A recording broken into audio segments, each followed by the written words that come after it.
શ્રેષ્ઠ રાજા અને રાજનીતિ દર્શાવો. શ્રેષ્ઠ રાજા અને રાજનીતિ દર્શાવો. સમજી લો.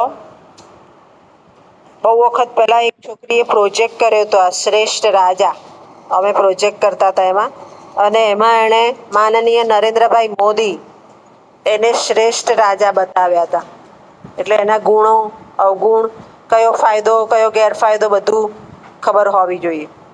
તો એ બ્લોગ ઉપર છે લગભગ. એમાં જોઈએ, નીતિ શતક આપણને નીતિ સમજાવે છે. શ્રેષ્ઠ રાજા અને રાજનીતિ શું? તો આપણે કહેવત છે, રામ રાજ્ય પ્રજા સુખી. એ ક્યાંથી? તો રાજા રામનું રાજ્ય હતું, એમાં કાયદાની કોઈ જરૂર નહોતી. સ્વયં કાયદો હતો, બધા કાયદાથી જ રહેતા હતા. એટલે રાજા એવો હોવો જોઈએ કે જે રાજનીતિ પ્રજા સુધી મૂકી શકે. હવે રાજા પહેલા કેવો હોવો જોઈએ? તો પ્રજાને પોતાના પુત્રની જેમ રાખે એવો. જેવી રીતે ઉદાહરણ આપ્યું છે, ગાય વાછરડાનું ધ્યાન રાખે એમ. બીજું, શોષણ ના કરતો હોવો જોઈએ.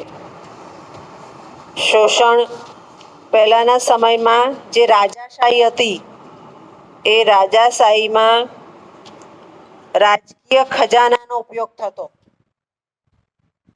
કાલિદાસ વગેરે રાજાના આશ્રય રહેલા, તો એને સોનામોર રાજાઓ ભેટ પણ આપતા.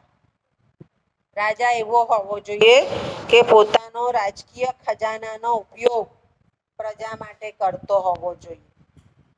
કહેવાનો અર્થ એ છે કે વેરા જે થતા હોય એ લેવાય, વધારાના વેરા રાજાએ લેવાય નહીં. બીજું, રાજ્ય વ્યવસ્થા સત્ય અને વિશ્વાસથી ચાલવી જોઈએ. કાયદો જે છે એ સત્ય પર હોવો જોઈએ, અને એમાં જે અસત્ય છે એને જ દંડ આપી શકાય, બીજાને નહીં. સામ દામ દંડ ભેદ રાજાને ખ્યાલ હોવો જોઈએ.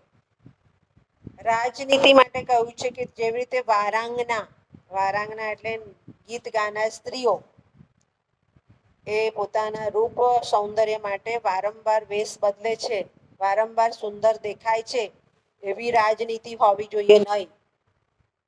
રાજનીતિ વારંવાર બદલાવી જોઈએ નહીં. એક એનું સ્ટેન્ડ હોવું જોઈએ, એક તટસ્થ વલણ હોવું જોઈએ. રાજનીતિ એવી હોવી જોઈએ કે જેને કારણે રાજાને રાજ્ય ચલાવવામાં, સંચાલન કરવામાં મદદરૂપ થાય.